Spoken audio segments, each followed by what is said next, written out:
Welcome back, Chelsea fans, to another episode of the London is Blue podcast, your home for all things Chelsea FC. Nick, Dan, and myself cover all the match reviews from the latest Chelsea matches. We cover the team news and even throw you some exclusive interviews. Thank you already for being an awesome listener, and you know what? Let's jump right in. Welcome back, Chelsea fans. That's right, the third episode of the week. This is a bit of a Christmas miracle, so to speak. We have the second part of our Winter Window Wonderland series that we're doing. It's with Joe Tweeds. We got him on board here. Nick, I know you're excited, and but there's no Brandon again. So what do we do about that? Which means we make fun of him the entire episode because he's not here to defend himself. That's basically how that goes. Real mature. Mature. That's right. Well, that's how we do. But that's okay, because if you listen to the first part, we had a great time. We talked about what would happen if Chelsea does indeed get a transfer ban. It is scary stuff. It is like getting the worst type of coal in your stocking, and it's not good. It's like getting visited by Krampus, and we don't want that. So we're also going to talk about now that we do have a... FIFA is Krampus in this scenario. That's what you're saying. Yes, that is accurate. I've got a taco from the league reference popping up in my head. I don't know if you guys watch the league. Oh, yeah. That is wonderful. And obviously you hear the wonderful voice of Joe Tweeds joining us again. We appreciate Joe coming back on to drop a little bit more transfer knowledge on us. So thank you, Joe, for coming back. No problem, guys. Always a pleasure to be on, as always. Is that I can't remember what I used to say. It's been so long since I've been on. I had a special intro, but yeah, I've lost it. I think it was really short. It was very much like, hey, glad to be back, or something like that. It was very... Hey, glad to be back. There we go. Definitely our most capped guest on the show, and that is a badge of honor. I think, hopefully, we would assume after 250 plus episodes, we would consider it. Yes, it has to be. But anyway, we're going to talk about transfers. We're not like a charity case, Dan. Maybe we're a part of Joe's charity scheme that he can report back to work. We visit him on the soup kitchen. And it's like Chelsea content creators come to Joe, and he gives out dashes out little manna from heaven. Fine, I'll put in another shift. Jeez. All right, well, before it gets a little too off the rails here, that's right. Not only can Brandon bring it in, I can as well. We're going to do a quick ad from our friends at Anchor, and then we'll get on with the show. All right, it's time to talk transfers, one of our favorite type of episodes to get into. It's because you can explore the possibilities before your hopes get immediately dashed by the reality of the situation of Chelsea actually signing a player that you had no idea even existed until it actually happened. So we're going to start from the front to the back because the biggest things that we got questions around were about our attack and primarily strikers. And we alluded to it a little bit on the last episode, which again, if you haven't listened to yet, go back and listen to part 1. But Christian from our Patreon, Matt from Twitter, Friends Star Spangled Blues on Twitter, and then also Complaints Department is doing a really good YouTube channel and had some good chats when he was over with Andy Saunders and Dan Silves, all asking about top-class strikers in January. And I think, Joe, the answer is going to be pretty much par for the course. You can't sign a top-class striker in January. Would you agree or disagree with the premise? Completely agree. I think actually in... let's say the entire Abramovich area, I think only Nicolas Anelka, a striker we've signed in January, has actually had a really good career at the club, been more than just a stopgap signing. So one player in, 15 years of us having a January window that really jumps off at me as having a great career at Chelsea. So and he wasn't even considered a superstar signing at the time. So, he was just a good Premier League player who turned out a bit better than I think many people had thought. But you're not going to go out and buy a team's top striker in January unless you are paying maybe 2.5 times what they're actually worth on the market in the summer. Well, that's exciting to hear. That fills me with so much joy. Joe, it's Christmas. Bring the mood up, man. Come on. We need hope. This is about having a blue Christmas without you, a striker who can score goals. So I think then the thought was, so if we do sign someone in January who is a striker, it is probably a stopgap solution. What are some of the names or what are some of the players that you think the club could look after? I mean, Callum Wilson is one that you see frequently linked. Bournemouth, obviously, he's their leading goal scorer. Maybe wouldn't necessarily want to separate with him, but obviously don't have the same type of financial resource or clout that Chelsea do, even being in the Premier League. Would they, A, want to separate, and what would potentially a price be? And then C, would he be even a good fit in this system under Sarri?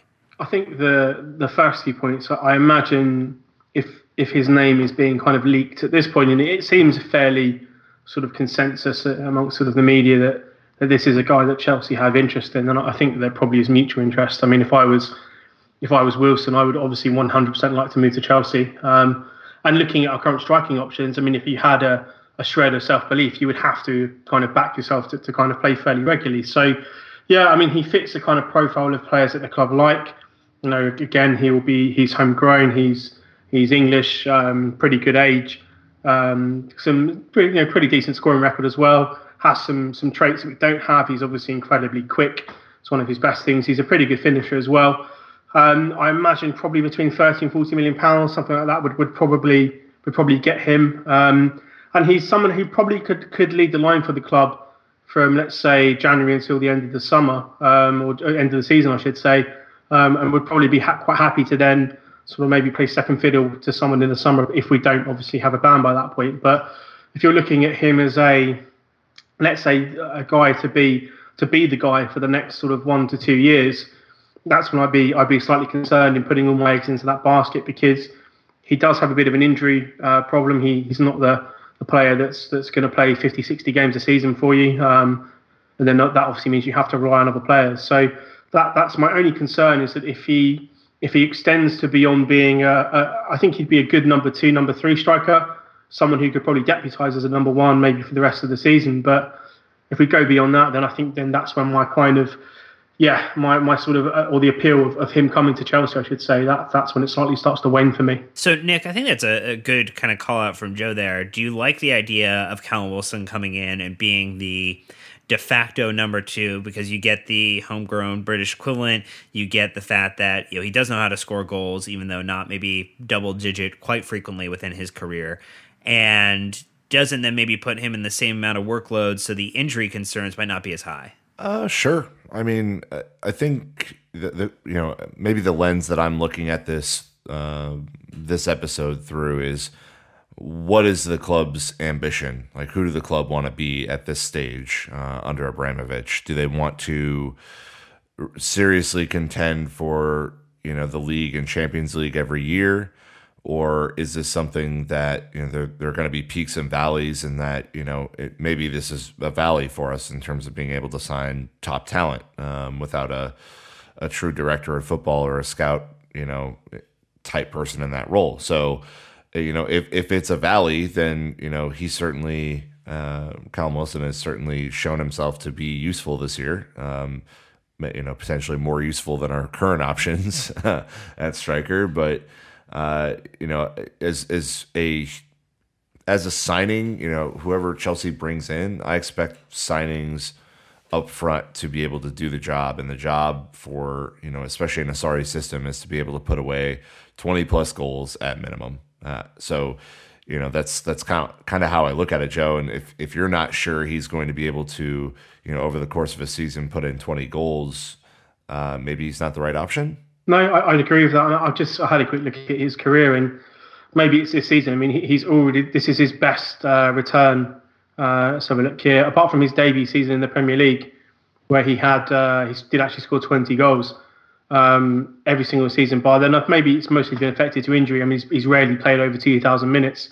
He's not really hit anything above 8 goals. So this season he's currently on 8. So I'm assuming he's going to push 20, but. I think the point you made there, Nick, is a really interesting one, because I think as fans it feels a little bit like our standards have dropped quite a bit in terms of what we expect from players that Chelsea sign. I mean, I'm sort of trying to kind of convince myself that Callum Wilson, who has only scored sort of double digits in the Premier League once in the past 4 years, is going to be the guy to sort of take Chelsea forward into the future. And the fact is, this guy is. Probably, if we're looking at being very, very cynical here, probably at best a third choice, maybe fourth choice player, mainly because he's English. Sort of midpoint of his career, he's 26.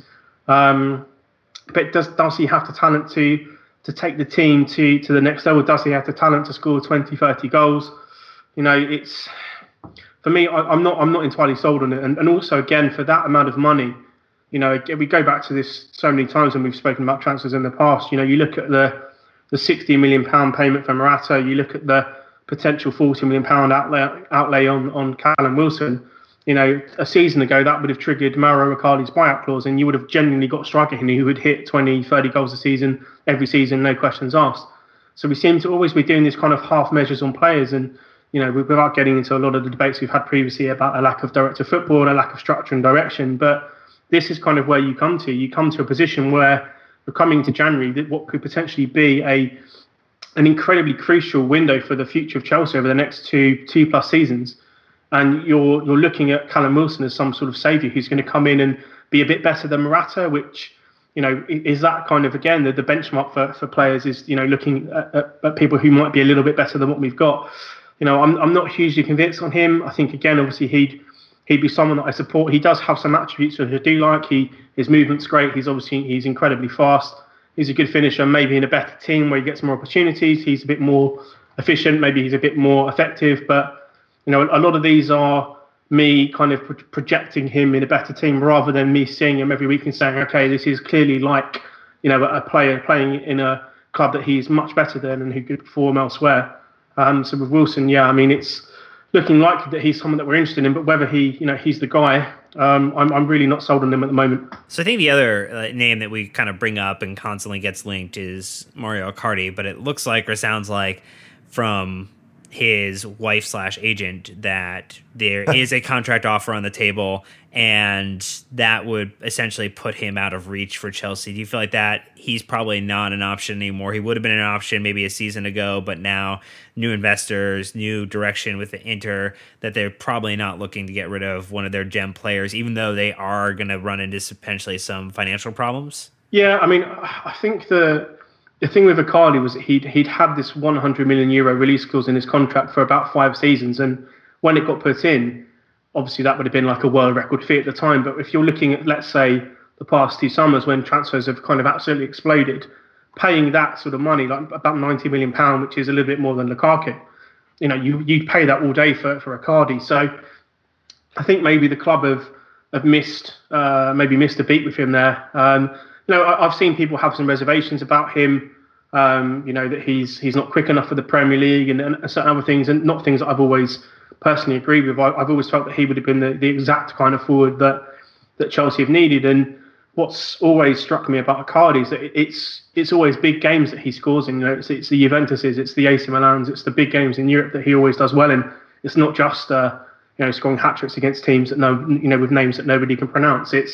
He's a real kind of all-round player that is a fantastic finisher in the penalty area. He's the kind of poacher that I think in Sarri's system, looking at how well Higuain played, I think Icardi is a better player than Higuain is at that point in time. And I think he would have been absolutely exceptional up front with Hazard and maybe a better right winger. That would have been a real kind of front three that you could have compared with anything in Europe. But I think if he does sign this new contract, fairly obvious that kind of release clause is going to be removed. And then obviously you're looking at a player who is in his peak, will probably sign a 5-6 year contract, virtually impossible to sign. So, if that does come to fruition and he does sign the contract, I think we can kiss that one goodbye.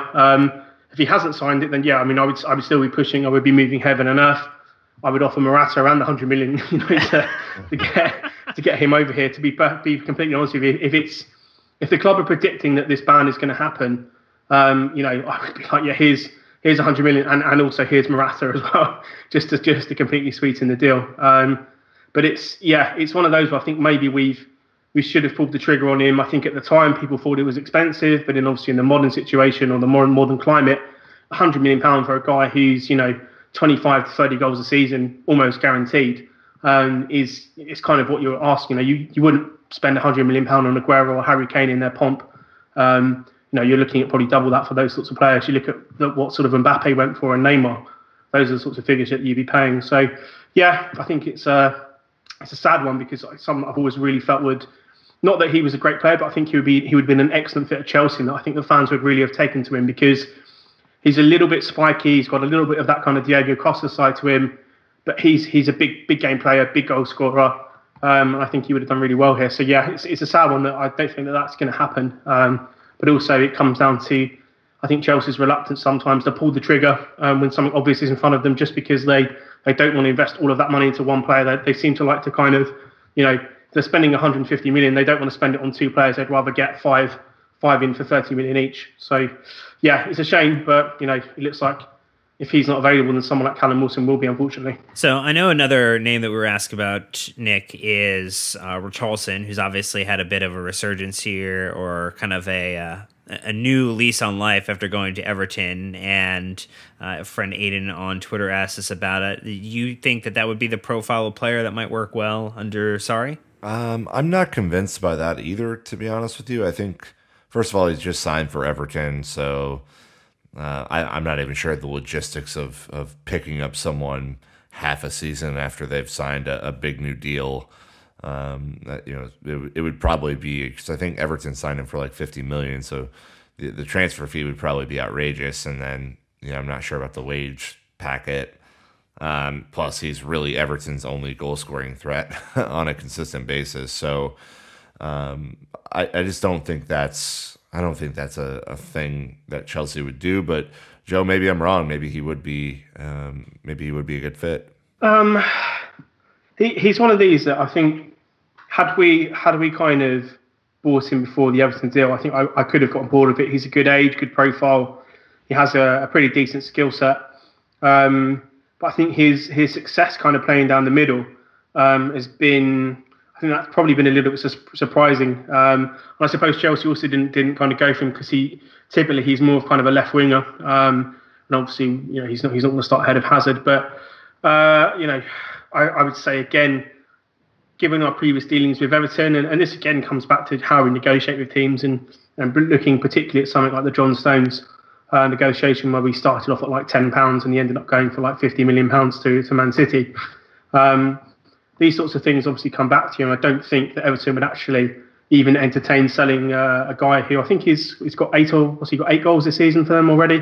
So he's kind of 1 in 2 for them at the moment, and given that they, as you rightly said, pretty much don't have anyone else in the team that can score, I think that they would probably want maybe £100 million for him. They paid about 50 for him in the summer, so it's not like it's kind of a cheap, unknown Brazilian guy that they found who's now gone on to become this really good player. But I'd also worry as well whether he'd be a real kind of precise fit up at Chelsea, because his link-up play, his passing and his ability to retain possession, he's more of a player who kind of runs onto stuff and finishes it rather than kind of gets up involved in the link-up play, which I think from a Sarri perspective, we would rather kind of get someone who's a bit more of a poacher, someone who gets on the end of moves, someone who can kind of link play and get on the end of it, rather than someone who's going to be running in behind. And yeah, I think that's always the thing with Chelsea, is that when we try and find strikers, it's always quite difficult, because more often than not, a lot of these sort of players, they're not used to having that amount of defenders ahead of them every time they touch the ball. So it's quite a unique skill set that we need to find in someone, the ability to link play, to play these kind of neat sort of triangles and play in tight areas and kind of create space themselves to get shots off, rather than you see a lot of Richarlison's goals or counter-attacks where he's got space to run into or ability to run in behind off people's shoulders. So I don't think that he stylistically would be that great fit personally. But I can see potentially why Chelsea would have been interested in. But yeah, I think you're right. The logistics of trying to buy someone who moved for £50 million in the summer, a couple of months later is going to be enormous. And whether we would sink, I don't know, let's say £80 million into someone like that is going to be probably a no at this point. I think if we were going to sink £80 million into a player, I guess my thought would be, and I'd love to hear your thoughts on this one, Joe, is probably going for someone like Timo Werner from Leipzig, who has shown that he can get 20 plus goals in a season, can score in big matches, and then also has kind of the ability to break pace, which he seems to me like the perfect fit. But I would imagine, being a German national, that he probably wants to at some point play for Bayern in his career. So I feel like he would probably be hard for us to acquire as a player for Chelsea. Yeah, I think there's at least probably 2 players in Germany at the moment who would probably be worth a punt. You've got Timo Werner, the guy you mentioned there, who I think in terms of his movement and his kind of technical ability, he can play pretty much anywhere across the front three, which also is something that I do like in a forward. that I think he would be an excellent fit here. Fits the profile in terms of age. I think he's got a great shot, great just sort of general speed about his play as well. So he would be someone I would very much like. And also the kind of the Leipzig team, they play fairly similar to how Sarri would like the team to eventually play. So I think from a tactical perspective and a strategic perspective, he's fitting quite well. The other guy who actually might be worth looking at in January is there's a guy called Luka Jovic, who plays for Eintracht Frankfurt, and he's a little bit of an enigma to me. But I'm thinking if he's someone that we could get for say 30-40 million euros, this potentially is a guy who, if it comes off, he could be a real kind of superstar type talent. Great kind of scoring record this season. I think in terms of how his general play would suit the team, he's kind of a good build. He can hold the ball up. He's got really nice feet. Quite aggressive. Definitely aggressive enough to play in the Premier League as well. So he's someone that I would also be kind of looking out for. As maybe if you were going to take sort of an educated punt, I'd rather go for someone like that than someone like Callum Wilson, because he's 20 years old. There's probably a lot more to his game that I think that you can develop and add. And also I just think generally that he's a pretty good goal scorer as well. So something like that would be worth considering. But yeah, I mean, if we were going to go big and say, this is the guy for, let's say, the next 2 years, I think Werner is an excellent shout. All right, so we're still talking about attack, but I think wingers are the other one that people are concerned about. Obviously, Eden Hazard has not signed a new contract. Is that still accurate, Nicholas? Has he signed since we've been talking? Yeah, just checked. Still hasn't signed. So, it is. It's a big worry, Dan. Big worry. So that's obviously the question. Then, who do we buy? Obviously, we talked a lot about, does Callum Hudson-Odoi end up becoming someone who can deputize and then kind of grow into that role? So that potentially solves our situation on the left wing, but then obviously the right wing. And Joe, we make the case a lot for Christian Pulisic here because obviously we're the American Chelsea podcast and we got to do it. And people ask us all the time.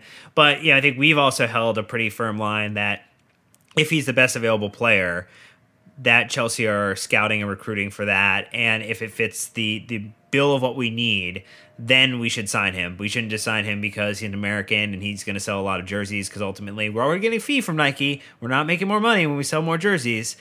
What would be the case that you would make for signing Christian Pulisic? Obviously, is a little bit more of a unbiased individual because your nationality is not red, white, and blue, or at least not our red, white, and blue. Yes, true, yeah. So I think he is a player that has an incredible upside. And I think that probably for me is the most tantalizing thing about him, is that let's say someone like Sarri, who seems to be very, very good at molding players and kind of sort of positioning to be better players and kind of getting more out of them. I think that combination, that's kind of the tantalizing thing for me, because Pulisic, he's a great dribbler. He has like insane pace and aggression and kind of sort of traits that you would really kind of like for a winger. I think he's a little bit erratic in the way that most kind of young forwards are. Sometimes I think he does concede possession a little bit too easily, but that probably also comes from the fact that he does try things all the time. And that's one of my main things whenever I look at young players, is their willingness to try stuff in the final third. I don't really care if they lose possession, trying to beat two people and put a cross in. If they are, that's fine. But if they're playing sort of sloppy passes and people are intercepting, that's a slightly different sort of cause for concern. But no, I think, that you buy him because he probably replaces Willian or Pedro next season. He has obviously played in a system that has relied on pressing and counter-pressing for his entire time in Germany. So he understands how to press, when to press. He has the athletic capacity to do that. And that's a huge part of Sarri's eventual system that he wants to kind of push us to. I don't think we're doing it so much at the moment, but he has the profile and the kind of knowledge to be able to kind of slot in and do that really well. Plus, I think that there's a huge kind of ability for him there to add a lot more goals to his game. I think when he gets through on goal, he's a very good finisher, but I think sometimes he looks to maybe overcomplicate it a little bit sometimes in the final third. So where he has a better pass on or maybe a chance to shoot, sometimes it's that extra twist, that extra turn, that's when he gets dispossessed. So these kind of small things that are kind of decision making that a good coach can change. if you can straighten up some of these lines, I think you've got a really good player, and it's not a factor of him, as you say, selling shirts, or because he will be an attraction to American kids for them to come and support Chelsea. It's a question of that he does have a really interesting set of skills that are currently working in a team that probably are fairly similar to how Chelsea will be once kind of Sarri is almost kind of complete with his sort of transition to how he wants the team to play. So yeah, he's a player that I do like. I think at the moment he's maybe unfairly, or he's kind of been sort of downplayed from the side a bit because of sort of Jadon Sancho's rise into the side, but it's not really a reflection on him. I just think Sancho's a very good player.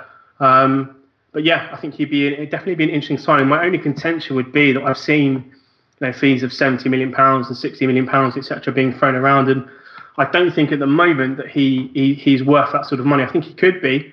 And maybe on potential, you can make the case that he's probably worth that sort of money. But I think Chelsea, if they're going to spend that sort of money, they need someone who is either starting to realise their potential or has realised it and is starting to deliver regularly. And I don't think Pulisic is quite there yet. So if you can get him for, let's say, £30-40 million, I think that's more than fair. I think he does develop into a very good player. And you have to remember, he's still incredibly young. It's just that he's been around for a very long time. But I do like him. I like the direction that he's heading, and I think under Sarri that that's the interesting combination. Is that I think Sarri could actually get him to become a complete player, and then you've got a very, very scary prospect on your hands. Nick, can you smell that? Yeah. Can you smell the apple pie? Can you smell the Bluebell ice cream? Can you smell the fresh sheets being hung outside the back of the yard? Because that's what's coming to Stamford Bridge, it sounds like. Oh, man. Look, as a guy who saw Christian Pulisic score his first international goal in person, clearly a guy who I rate. I think that Joe's analysis on overcomplicating things in the final third is absolutely right. I think he will develop into a better decision maker, though, just naturally. I mean, he's 20 or he's 19 or something years old, so. I'm better at 31 than I was at 19 at a lot of things. So I think there's probably some room to grow there. Again, though, I've made this case before, and I will say it again.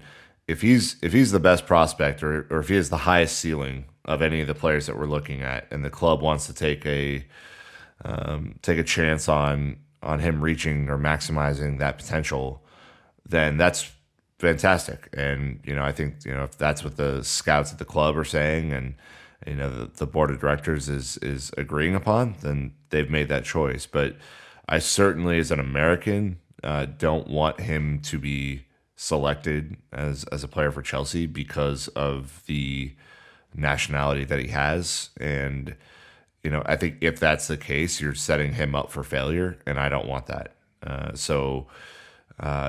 Because I think the expectations when you move to Chelsea are just at a different level than they are at Dortmund, or they are at even Spurs or Arsenal or anything, because we're perennial winners. We win a lot, and if you're not contributing to the winning mentality or the results on the field, then the fans will give you stick pretty quickly. I mean, Exhibit A is Morata, so.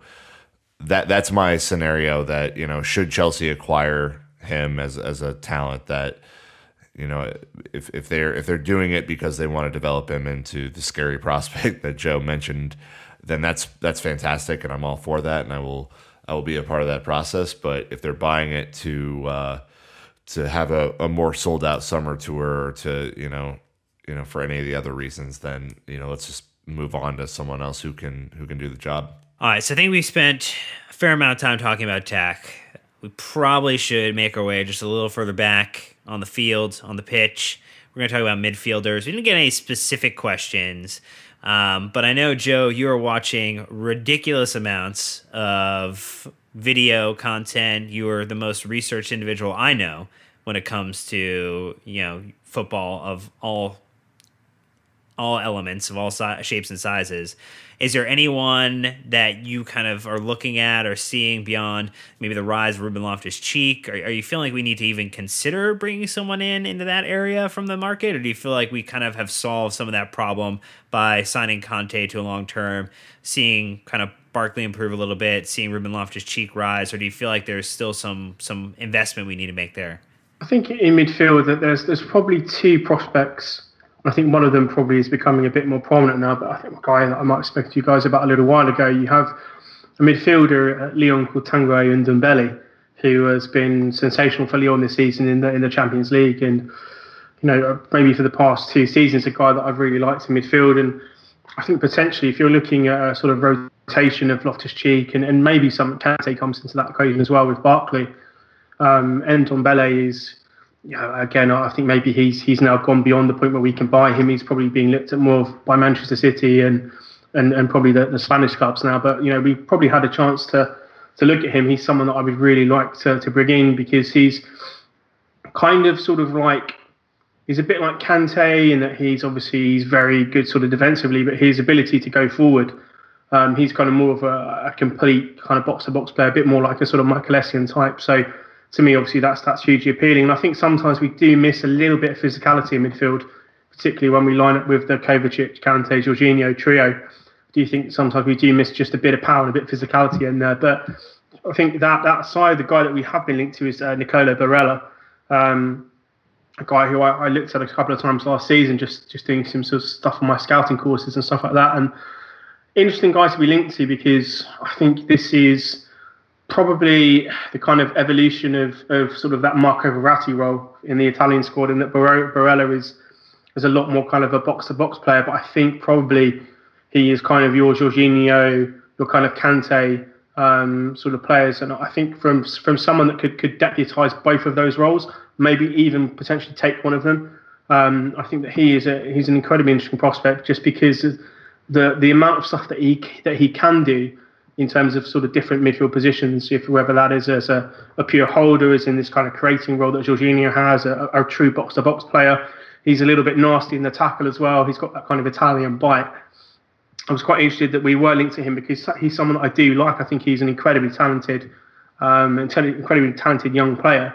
And I think, again, if you're looking at sort of signing younger profile players that we can develop into superstars, into top talents, I think that this guy probably is going to be sort of the next kind of Marco Verratti in terms of ability of going from a club to going to play for a big club and then being looked at as sort of one of the best sort of midfielders in Europe. So he's very interesting to me, that I think potentially he covers 2 problem spots, both for Jorginho and Kante. But he also offers a lot going forward as well. And he's a lovely player to watch. Really, really well balanced, nice and aggressive, great passer, great engine, great hair, which obviously we know is important. So, yeah, but he's someone that I was very interested to see that we were linked to, because I looked at him a couple of times last season and I felt that he was a really, really good player. Looking at him a little bit more recently, I can kind of see why the interest has carried on, because he's a guy that he's someone that we can get, and I think he's one of them that if we get him, we could push him on to being a really, really top player. Still has obviously some things to improve, but those things are kind of minuscule compared to his upside. So I do like him quite a lot. Yeah, especially if you're seeing Cesc Fabregas leave, who's kind of been that deputy, that you're going to need to have someone to do that role. And, and if we don't sign Kovacic, then, it's kind of a no-brainer really, but yeah. And, so I think on that point too, because obviously that could be a level of signing that we complete. Nick, are you feeling like at this point, if you were given odds on it, what are your, where's your personal level at, and what do you think, Chelsea are going to do in terms of Kovacic? Would you want him signed permanently, and then, do you think the club are going to? I think it depends on the fee, right? Like if Real Madrid are going to play hardball, I'm not sure that he fulfills a role that is so desperately needed right now, kind of given the rise of Barkley and Ruben Loftus-Cheek, that, if it was an outrageous figure that, we would probably just say, thanks, no thanks. But it sounded to me at the beginning of the year that he was basically done with Madrid, and all that does is basically offer Chelsea some bargaining power, I think, in terms of what they could potentially end up paying for him. So I think he's a very good midfielder. I'd love to see him, interchange with our forwards a little bit better. I think that's probably an area of his game that he has to grow into. And certainly, if N'Golo Kante can score 2 goals, he should be able to score 2 goals. So he needs to add that to his game. But I'm still pretty bullish on Kovacic, Joe, even though he hasn't had a great last month or so. Yeah, he remains a really interesting player for me because I think, what was it, the City game? I felt that was his best game by a mile, and he looked like the player that everyone who likes him, that would be the game that you would take and say, yeah, this is what you're getting when you get Kovacic. I think that the only problem that I have with him is that when we play lesser teams, I just think against better teams, he's an excellent player. And it's a bit strange that he plays better. Actually, it's a little bit like John Obi Mikel, and that Mikel would be absolutely excellent against good teams, and some poor teams, it would just be like, why is he on the pitch? But with Kovacic, I feel that's a little bit the same. Like today, I didn't really see much from him at all in terms of being the driving force in midfield, being the sort of the creative player with the freedom to get forward a bit. But then you look at the City performance, and you just think like he was amazing against City, And I think actually, if you can get more of that out of him, then yes, definitely he's someone that we should be looked to signing. I think my concern is at the moment is that I think he's had more 6 and 7 out of 10 games than he has 8, 9, 10 out of 10 games. And I'd be worried, particularly because I think if we sign him, then that's less opportunity to say someone like Loftus-Cheek or Barkley, for example. Then that to me is where my only really concern comes in, is whether he is so far or so much better than what you have currently to sign. And I'm assuming it's going to be for a fairly sizable kind of investment as well. So, but it's still, I mean, it's just I think just a really interesting player. I mean, it's, you look at the City performance in particular was exceptional. One of the best midfield performances from certainly a Chelsea player in the past couple of seasons. I think he was superb, but I just want a little bit more from him going forward, basically a little bit more out of him attacking wise against crap teams, basically. It's crap teams. So I guess the other random curveball thing that could happen, and obviously this depends on if the vote of no confidence for Mourinho holds water and he manages to continue at United past this season, and to the joy of many of us. Paul Pogba does not seem to be a fan of playing under Mourinho. Mourinho doesn't seem to be the biggest fan of Paul Pogba. Would that be just the most wildest, craziest punt of something that could happen? And would we want to see him partner back up with his fellow French midfielder N'Golo Kante if for some reason we'd be able to maybe pry him away? I would take him. Yeah, I'm the same way, Joe. I think if you have the ability for whatever stupid reason in your scenario that he would become available, I don't think you can say no to that kind of player. I mean, those type of players don't come around that often, and certainly he's kind of a top level talent, and he's still pretty young. Now, he's also just extra on everything. He's just personality extra, haircuts extra. Everything is pretty extra about him. But playing in a system like this, I think he would reach his maximum potential as a midfielder and someone who could contribute significantly to the goal tally moving forward. Yeah, 100% agree with that. I think actually the best Paul Pogba I've seen play in really competitive games is next to Kante. And I include him in Juventus there because I think in Juventus a lot of the time he could just do what he wanted, really. I mean, they were such a good team with Arturo Vidal and Pirlo and Marquisio, etc. But during the World Cup, I felt that was kind of the Paul Pogba that people wanted to see at United. But I think that only really happens when he has someone like Kante next to him. And, if you're saying that Kante is the key to unlocking this, I think he's got superstar talent in terms of what he can do.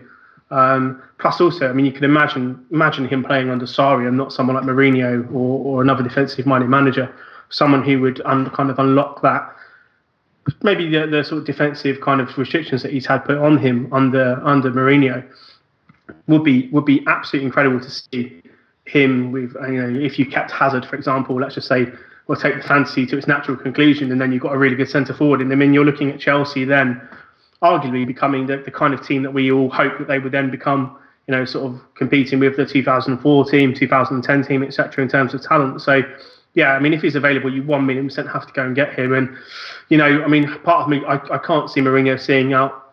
I don't think he'll make it beyond next summer. My concern would be obviously if Conte goes to Manchester United, then Conte, I think, has a pretty good relationship with Pogba. So that may be out of the question. But, I mean, yeah, in any kind of scenario where you can add someone that talented and put him into a system that I think probably the 4-3-3 with him kind of off the leash, yeah, I mean, it's a complete no-brainer. All right, so we're going to get out of the midfield, but head to defense. But before we do that, Nick, I think we should talk about pretty sweet deal. We can get our friends at Classic Football Shirts. Correct. Go get your 10% off using code LondonPod at checkout. They have I was just looking before the show actually, and there's this match. So they have a bunch of match issue kits that are really tasty. There's a 1988 to 93 shirt that's like this tangerine and blue stripes. It's kind of throwback sexy. There are a bunch of Zola kits on there from that are match issue that are pricey but worth it. There's a nice Ruud Gullit shirt that I know our boy Joe Tweeds would really enjoy to have on his back. Just massive fans of all those folks. So go get your 10% off at Classic Football Shirts. We have links in our social profiles if you're having trouble finding it. But yeah, do that. It's awesome. All right, so defense is the last area to look at, and I think this is the one where, again, not many questions. I think people are feeling pretty good, except when we shipped the occasional odd goal, like we did against Brighton today. But for the most part, we have Rudiger in a good position. Azpilicueta's looking like he's returned to form from right back position. I think there are some questions about Alonso's current form, and then also what happens between Luis, Christensen, Ampadu in terms of a center back pairing situation. So if you were gonna look at one area of that back line to upgrade, Joe, where are you heading in terms of a signing? I think it's not surprising. For me, it would be a kind of a Marcos Alonso replacement. I know he's just signed a deal, and I know that he's quite popular with match-going Chelsea fans. But I think we've seen this season when he's had a lot more defensive responsibility put on him. I think Conte's system was very good at protecting him. You've got the additional centre-back. You have both a winger cover and also a kind of defensive midfielder cover there as well. We didn't really see him getting kind of exposed in one-on-one situations as much. And my concern is that, we're not talking about superstar talents here. We're talking about very basic Premier League players continually beating him, getting crosses in. And it started off as a little bit of a sketchy game, and it's kind of rolled into maybe a month or 6 weeks of form. And I think the more that this system develops and the more pressure there is on your fullbacks to be good one-on-one defenders, I think Alonso is going to struggle. So whether the solution is that you buy a right back and you move Azpilicueta over there, I think a lot of people will forget that Azpilicueta has actually played more games at left back for Chelsea than he has at right back. That's really where he kind of made his name for himself when he took over from Ashley Cole. If you move Azpilicueta out there, then obviously you've got a very defensively solid player who backs up Hazard, which is a plus. Maybe you can then go and find a more attack-minded right back. Obviously, Hysaj from Napoli is a guy that we're obviously going to be linked to because of Sarri's previous ties there. I don't think really that we're going to be able to do any business with Napoli because De Laurentiis doesn't shut up about Sarri, and I don't think there's generally a high level of cooperation between the two clubs. But that would be my ideal situation. I think would be to get someone in, either a direct replacement for Alonso, someone who can come in and play left back and start, or go and try and find a solution at right back and move Azpilicueta over, because I think at the moment, you see some of I think for the goal today, it's Alonso's inability to close down crosses. He seems to be out of position all the time at the moment, and he doesn't have the recovery speed or the athletic profile, which seems to kind of really fulfill the requirements of what Sarri wants. So yeah, it's fantastic that he can charge forward, and he hit a fantastic shot today that was unlucky not to go in. He's obviously great at set pieces, but is that enough to warrant him starting every single week if we can get a player in who can play box to box and can defend? For me, it's becoming more and more clear, I think, that Alonso is a weak link in that back four. And yeah, I mean, I would like to see that side solidified, either direct purchase or by moving Azpilicueta across and trying to find someone to play right back. And Nick, are you feeling the same way? Is that where you would go and look to add someone? I think in the immediate term, I'm really intrigued. I know we kind of touched on this in part one with our current squad, but I'm really intrigued to see kind of what happens at center back, because I think Joe made the really good point that it's essentially Rudiger plus whoever can do it. Rudiger being the penultimate talent there. So I'm intrigued to see if David Luiz or Christensen or Ampadu or whoever else can step up to the plate and really, make a case that they should, never be moved as that center back. But right now, I think center back might be, the area if we had a chance to go get someone, crazy talented, like a Koulibaly or something, which I know is outrageous and will never happen. But if that was an area, then we might be intrigued by that due to our talent elsewhere. Yeah, I think, and I'd love to throw this name by you too, Joe, because I feel like you'll probably have an opinion on it. But I think Inter center back Milan Skriniar. I'm probably butchered that name terribly. I mean, he we talk about reinstilling leadership back in the side, has been leader at that club so far. Plays exceptionally well. Seems like he's really good on the ball. I feel like he would be the right type of profile of player to go target. Also fits kind of the club's model of get them younger than they're kind of at their peak point, maybe just a little bit below what their maximum kind of price is going to command in the open market. I mean, that to me, that Rudiger pairing with Milan would be pretty tasty, I think. Yeah, I mean, he's actually a really good shout. I think the thing that I really like about him is that a couple of times I've seen him play, he's also played as a holding midfielder. So he's got the skill set to operate in midfield, which I think obviously when you drop him back into being a defender, it's very easy to see how someone like that can be very comfortable on the ball. Quite similar to Matthijs de Ligt, the Ajax player that everyone is raving about, his ability to switch between playing in midfield and centre back. I think that obviously translates really, really well.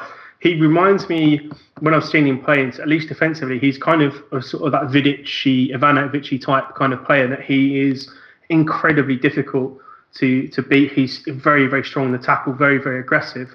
But I think now he's kind of obviously, I think he's about 23. He's a lot more modern in terms of he's kind of a ball-playing centre-back who has that kind of old-school sort of aggression in him, that similar to sort of a Vidic or Ivanovic. So again, I think that this would be a player. I think did he play when he played for Zalina? I can't remember now, but I remember seeing him for Zalina. He was then at Sampdoria. He was also really good there. But I think since he's come to Inter, he's just taken his game to a new level. And I think you're right. When you're looking for players to come in, particularly defenders, I like defenders who are leaders, and I see that in Rudiger. That Rudiger has that kind of innate leadership quality, and I think it needs to develop some more. But he definitely has it. Same with Ethan Ampadu. They have this kind of innate quality that centre backs should have, and I think Skriniar definitely has this. He's kind of the perceived next big player. I think is he Slovakian? I think he's Slovakian. Yeah, that's correct. So he's kind of the next big player, I suppose. Like a Martin Skrtel replacement or someone like that for the national team. But I like him a lot. And again, if you're going to go and spend good money on a defender, I think that he probably is the one that you would probably look at as both gettable, but also someone that I think could develop into a really, really solid player at Chelsea. He's got all the physical tools. He's 6'2", 6'3". He's very much built like Ivanovic. He's got that powerful build as well. Great on the ball. I think it would be a no-brainer if Chelsea could potentially go and get someone like that in January. All right, so before we wrap this up, we'll do a quick little bit here because we got some questions about it too. From Brett from Patreon, actually did ask about the fact that will the strategy be a little bit different? I don't think that's going to be different, other than understanding there's a transfer ban potentially out there, and maybe we just actually need to conclude some business in January as swift as possible. But they were asking a couple questions about whether or not, or can we get any youth players to potentially supplement in terms of having to go out and buy anybody. And I think would there be one, if you could nominate one player, Joe, would it be Reece James, or is there someone else that on the fringes out there that we should be looking at on the Chelsea youth play, or as a member of our loan army, that would be the one name to watch? I think, I mean, the two that come to mind is I think Reece James and Ola Aina, both because I don't think we're particularly strong in the fullback area. And I mean, it's an easy transition for a young player to come in and play, in a position where there's not a massive amount of competition. We're not asking them to come in and replace, Diego Costa, when he left, or Eden Hazard, or whoever. I think there's room for them to come in and play there. And I think for Reece James, this is a guy who has taken to Championship football incredibly well. There's already calls from some Premier League teams coming in about taking him on loan in January. Brighton, in particular, very interested in taking him in on loan. So you can kind of see that he's already being thought about as a Premier League player by Premier League clubs. I think he's won 3 Player of the Months in a row there. I mean, he's a right back, which is not a particularly sexy position. So the fact that he's winning Player of the Month, I think that says a lot about him as a player. He's aggressive. He's great going forward. He's probably the best crosser of the football at Chelsea. Even though he's on loan, he's still probably the best crosser of the ball that we have. I think he fits what Sarri's looking for. I know that from speaking with him personally that he's hugely passionate about playing for Chelsea and hugely would love to be successful here. So he's definitely one that comes to mind. But I also think Ola Aina is a little bit of a dark horse here in that he maybe didn't necessarily have the kind of impact that he would have liked at Hull, but in a similar way to maybe Nate Chalobah, who went to Italy and kind of completely learned an entirely new way of thinking about football. I think Ola Aina has been absolutely fantastic in Serie A, and this is both playing as a left back and as a right back. So he's kind of got both positional flexibility, which obviously is key if you can back up being a left back and as a right back. But he's probably the modern kind of fullback if you were to build one. He's got the height, he's got all the athletic traits. He's incredible in terms of what he can do in the final third. He's very technical, great link-up play, aggressive. He's another one who would absolutely kill for an opportunity. So I think if we're looking at, let's say, a pathway into the first team, I think one does exist as a fullback at the moment. I think Reece James maybe is 1 to 2 years away from being ready. I think Ola Aina could come back in January, and I think actually he could play. I think he's done incredibly well in Italy. I do think actually that the club have maybe sort of undervalued because he does have a £10 million buyout clause that they can activate at any point, which would be really sad to see him go for that amount of money, considering that he's just sort of found the kind of form that I think a lot of people who watched him in youth football would have said that he could have been a Chelsea player.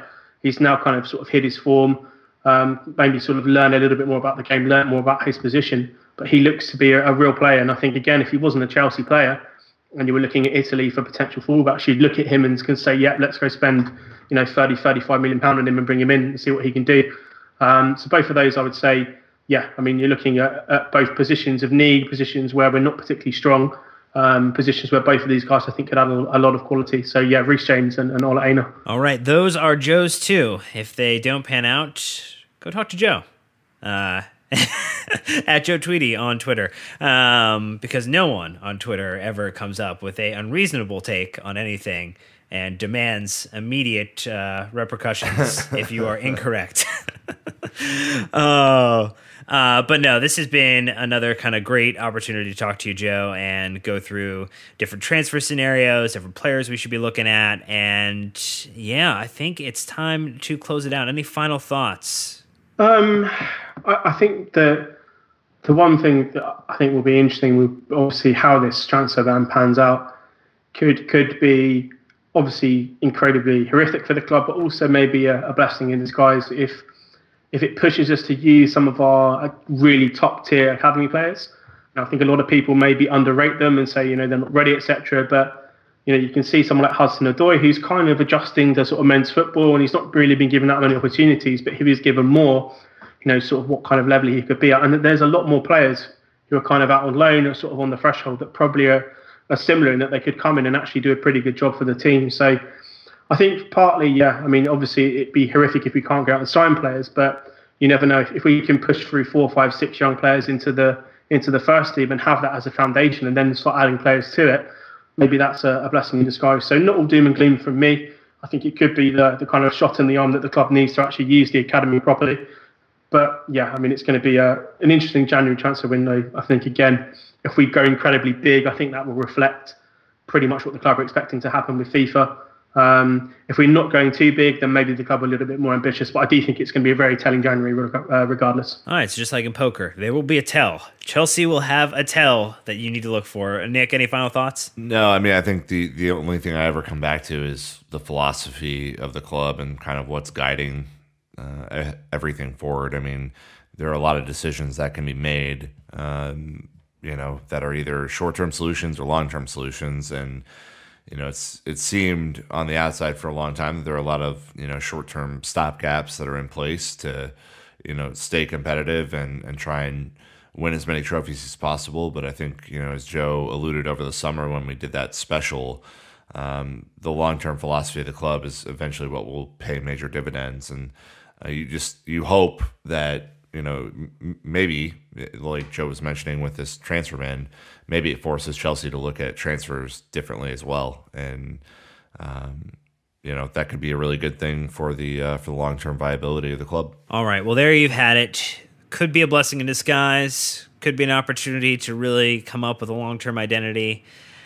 It could be an opportunity for you to let us know what you think. What's going to happen in January? What players you think we mentioned that you'd like to see signed? Are there players that we didn't talk about that you think Chelsea should be looking at? Hit us up on Instagram. Hit us up on Twitter, Facebook, Patreon. Let us know what your thoughts are. We are coming back later this week after the Bournemouth match, depending on, I think, the results. So that's another thing to keep in mind. Midweek football is still happening. We are going fast and furious until we hit London. Don't forget, we're going to be there. We're going to be there for 3 matches, plus a women's team match, 4 games, 8 days. Nick, I don't know how we're going to do it, but, we're going to make it happen. We are, and we're going to love it. So love every minute. Cannot wait to see some of you over there, and you know what to do. Keep a blue flag flying high.